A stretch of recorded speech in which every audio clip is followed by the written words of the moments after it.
ಸೂಟ್ಕೇಸ್ನಲ್ಲಿ ಬಾಲಕಿಯ ಶವ ಪತ್ತೆ ಪ್ರಕರಣಕ್ಕೆ ಸಂಬಂಧಪಟ್ಟಂತೆ ಆರೋಪಿಗಳನ್ನು ಬಂಧಿಸುವಲ್ಲಿ ಪೊಲೀಸರು ಯಶಸ್ವಿಯಾಗಿದ್ದಾರೆ.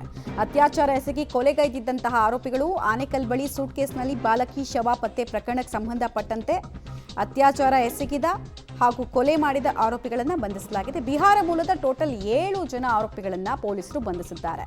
ಬಿಹಾರ ಮೂಲದ ಆಶಿಕ್ ಕುಮಾರ್, ಮುಕೇಶ್ ರಾಜಬನ್ಯಾ, ಮುಕೇಶ್ ಪತ್ನಿ ಇಂದುದೇವಿ, ರಾಜಾರಾಮ್ ಕುಮಾರ್, ಪಿಂಟು ಕುಮಾರ್ ಇವರೆಲ್ಲರೂ ಕೂಡ ಕೊಲೆಯನ್ನ ಮಾಡಿರೋರು. ಇಬ್ಬರು ಅಪ್ರಾಪ್ತರನ್ನ ಕೂಡ ಪೊಲೀಸರು ಅರೆಸ್ಟ್ ಮಾಡಿದ್ದಾರೆ. ಇನ್ನು ಈ ಪ್ರಕರಣಕ್ಕೆ ಸಂಬಂಧಪಟ್ಟಂತೆ ಖಾಸಗಿ ಕಂಪನಿಯಲ್ಲಿ ಆಶಿಕ್ ಕೆಲಸ ಮಾಡ್ತಿದ್ದ. ಈ ಆರೋಪಿ ಆಶಿಕ್ 10ನೇ ತರಗತಿ ವಿದ್ಯಾರ್ಥಿಯನ್ನ ಪ್ರೀತಿಯ ಬಲೆಗೆ ಈತ ಕೆಡವಿರ್ತಾನೆ.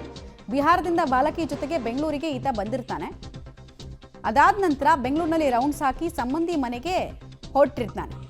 ಸೊ ಅಲ್ಲಿ ಬಾಲಕಿಯ ಜೊತೆಗೆ ಲೈಂಗಿಕ ಕ್ರಿಯೆ ನಡೆಸೋದಕ್ಕೆ ಪ್ರಯತ್ನ ಪಡ್ತಾನೆ. ಬಟ್ ಆಕೆ ಅದಕ್ಕೆ ಒಪ್ಪಲ್ಲ. ಸೊ ಇಬ್ಬರ ಮಧ್ಯೆ ಗಲಾಟೆ ಆಗುತ್ತೆ. ಗಲಾಟೆ ವಿಕೋಪಕ್ಕೆ ತಿರುಗುತ್ತೆ. ಬಿಯರ್ ಬಾಟ್ಲಿಯಿಂದ ಬಾಲಕಿಯ ಖಾಸಗಿ ಅಂಗಕ್ಕೆ ಆತ ಹಲ್ಲೆ ಮಾಡ್ತಾನೆ. ರಾಡ್ನಿಂದ ಹಲ್ಲೆ ಮಾಡಿ ಕತ್ತು ಮುರಿದು ಉಸಿರು ಗಟ್ಟಿಸಿ ಕೊಲೆಗೈದಿದ್ದಾನೆ. ಕೊಲೆಯ ಭೀಕರತೆ ಆಕೆಯ ಶವ ಸಾಕ್ಷಿ ಹೇಳ್ತಾ ಇದೆ. ಸೊ ವ್ಯಕ್ತಿಗಳನ್ನು ಅರೆಸ್ಟ್ ಮಾಡಿ ಕರ್ಕೊಂಡು ಬಂದಿದ್ದಾರೆ. ಇಬ್ಬರು ಅಪ್ರಾಪ್ತರು ಬೇರೆ ಇದ್ರು ಅನ್ನೋದು ಇನ್ನೂ ಶಾಕಿಂಗ್ ವಿಚಾರ. ಅಪರಾಧಿಕ ಮನಸ್ಥಿತಿ ಹೆಂಗೆ ಬಿಲ್ಡ್ ಆಗ್ತಾ ಇದೆ ಸಮಾಜದಲ್ಲಿ ಅನ್ನೋದಕ್ಕೆ ಇದು ಉದಾಹರಣೆ. ಮತ್ತು ಬಿಹಾರ ಮೂಲದವರು ಮತ್ತೆ ಈ ಕೊಲೆ ಸುಲಿಗೆ ರಾಜ್ಯದಲ್ಲಿ ಎಷ್ಟೆಷ್ಟು ಪ್ರಕರಣ ಆಗ್ತಾ ಇದೆ. ಅಟ್ಲೀಸ್ಟ್ ನಾವು ಒಂದು ಪ್ರಕರಣ ಈ ಮೂಲದ್ದು ನೋಡ್ತೀವಿ. ಒಂದೇ ಕೊಲೆ ಮಾಡಿ ಹೋಗೋದು, 10 ರೂಪಾಯಿ ಇದ್ರು, ಒಂದೇ ಈ ಥರ ಅತ್ಯಾಚಾರ ಎಸಗಿ ಕೊಲೆ ಮಾಡಿ ಬಿಸಾಕೋದು, ಅದರಲ್ಲಿ ಇವ್ರ ಪಾತ್ರ ಭಾಳ ದೊಡ್ಡದು. ಅಲ್ಲಿ ಅನ್ನ ಹುಟ್ಟಲ್ಲ. ಇಲ್ಲಿ ಬಂದವರು ಕ್ರೈಮ್ ಮಾಡೋದನ್ನು ಬಿಡಲ್ಲ. ಟೋಟಲ್ ಆಗಿ 7 ಜನ ಆರೋಪಿಗಳನ್ನು ಒಂದು ಕೊಲೆಗೆ ಸಂಬಂಧಪಟ್ಟಂತೆ ಅರೆಸ್ಟ್ ಮಾಡಿರೋದು. ಒಬ್ಬೊಬ್ಬನ ಮೂತಿಯನ್ನು ಗಮನಿಸಿ. ಇವರಿಗೆಲ್ಲ ಪ್ರೀತಿಯಂತೆ. ಆಮೇಲೆ ಹೆಣ್ಣು ಅಂದರೆ ಅದೊಂದು ಭೋಗದ ವಸ್ತು ಅನ್ನೋ ರೀತಿನಲ್ಲಿ ನೋಡೋದು ಇವರೆಲ್ಲ. ಅದರ ಪರಿಣಾಮ ಹುಡುಗಿ, ಅಮಾಯಕ ಹುಡುಗಿ ಸತ್ತು ಮಲಗಿದ್ದಾಳೆ. ಪ್ರೀತಿಯನ್ನು ನಂಬಿ ಬಂದಂತಹ ಹುಡುಗಿ ಹೆಣವಾಗಿದ್ದಾಳೆ. ಸೊ ಇಂಥ ಕೃತ್ಯ ಎಸಗಿದಂತಹ ವ್ಯಕ್ತಿಗಳನ್ನು ಭೇದಿಸುವಲ್ಲಿ ಯಾರ್ಯಾರಿದ್ದಾರೆ, ಇನ್ವಾಲ್ವ್ಮೆಂಟ್ ಏನು, ಯಾರ್ಯಾರ ಪಾತ್ರ ಏನೇನು ಅಂತ ಪೊಲೀಸರು ಇಮಿಡಿಯೇಟಾಗಿ ಹಿಡಿದಿದ್ದಾರೆ. 7 ಜನರಿಂದ ಕೂಡ ಸತ್ಯವನ್ನು ಕಕ್ಕಿಸ್ತಾ ಇದ್ದಾರೆ. ಕೊಲೆ ಆಗಿದ್ದು ಎಷ್ಟೊತ್ತಿಗೆ, ಯಾರ್ದು ಪ್ರೀ ಪ್ಲಾನ್ ಇತ್ತು, ಹೆಂಗೆ ಅಂತೆಲ್ಲ. ಗಲಾಟೆ ನಡೆಯೋ ಸಂದರ್ಭದಲ್ಲಿ ಬಿಯರ್ ಬಾಟ್ಲಿಂದ ಫಸ್ಟ್ ಆಕೆಗೆ ಹೊಡಿತಾನಂತೆ ಈ ಆಶಿಕ್ ಅನ್ನೋನು.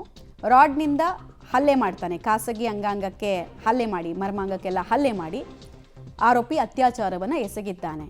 ಹಲ್ಲೆಯ ಬಳಿಕ ಕುತ್ತಿಗೆ ಮುರಿದು ಕೊಲೆ ಮಾಡಿ, ಕೊಲೆಯ ಬಳಿಕ ಸಂಬಂಧಿಗಳಿಗೆ ಈತ ತಿಳಿಸಿರ್ತಾನೆ ಹಿಂಗೊಂದು ಕೊಲೆ ಮಾಡಿಬಿಟ್ಟಿದ್ದೀನಿ ಅಂತ. ಆಮೇಲೆ ಆಕೆಯ ಶವವನ್ನು ಸಾಗಾಟ ಮಾಡೋದಕ್ಕೆ ಎಲ್ಲ ಸಂಬಂಧಿಕರೆಲ್ಲ ಬಂದು ಪ್ಲಾನ್ ಮಾಡ್ಕೊಳ್ತಾರೆ. ಕ್ಯಾಬ್ ಮೂಲಕ ಹಳೆ ಚಂದಾಪುರ ರೈಲ್ವೆ ಬ್ರಿಡ್ಜ್ ಹತ್ರ ಸೂಟ್ ಕೇಸನ್ನು ಎಸೆದು ಎಸ್ಕೇಪ್ ಆಗ್ತಾರೆ. ಹೆಂಗೆ ಎಸಿತಾರೆ ಅನ್ನೋದೇ ಗೊತ್ತಾಗಲ್ಲ. ಬಿಕಾಸ್ ಹೆಂಗಿದ್ರೂ ಸಿಕ್ಕಾಕೊಳ್ತಾರೆ ಅನ್ನೋದು ಗೊತ್ತಿರುತ್ತೆ. ಆದರೂ ಇಂಥ ಪ್ರಯತ್ನಗಳು ಯಾಕೆ? ಆಮೇಲೆ ಬಿಹಾರಕ್ಕೆ ಹೋಗಿರ್ತಾರಂತೆ. ಆರೋಪಿಗಳ ಚಲನವಲನ CC ಕ್ಯಾಮ್ರಾದಲ್ಲಿ ಸೆರೆಯಾಗಿದೆ. CC ಕ್ಯಾಮ್ರಾಗಳ ದೃಶ್ಯವನ್ನು ಆಧರಿಸಿ ಆರೋಪಿಗಳು ಯಾರು, ಏನು, ಯಾರ ನೆಟ್ವರ್ಕ್ ಆನ್ ಇತ್ತು ಎಲ್ಲಾನು ಪೊಲೀಸರು ತಮ್ಮ ತನಿಖೆಯಲ್ಲಿ ನಡೆಸಿದ್ದಾರೆ. ಸೊ ಬಿಹಾರದ ಆರೋಪಿಗಳು ಅರೆಸ್ಟ್ ಆಗಿದ್ದಾರೆ. ಬಟ್ ಹೇಳಿದ್ವಲ್ಲ, ನಂಬರ್ 1 ನಟೋರಿಯಸ್ ವ್ಯಕ್ತಿಗಳಾಗಿದ್ದಾರೆ ಈ ಬಿಹಾರ ಮೂಲದವರು. ಇಲ್ಲಿ ಕೆಲಸ ಅರಸ್ಕೊಂಡು ಬರ್ತಾರೆ, ಕೂಲಿ ಕೆಲಸನೋ ಇನ್ನೇನೋ ಮಾಡ್ಕೊಂಡು ಬರ್ತಾರೆ. ಬಟ್ ಬಂದವರು ಬರೀ ಅಪರಾಧಿಕ ಚಟುವಟಿಕೆಯಲ್ಲೇ ಪಾಲ್ಗೊಳ್ಳುತ್ತಾ ಇದ್ದಾರೆ.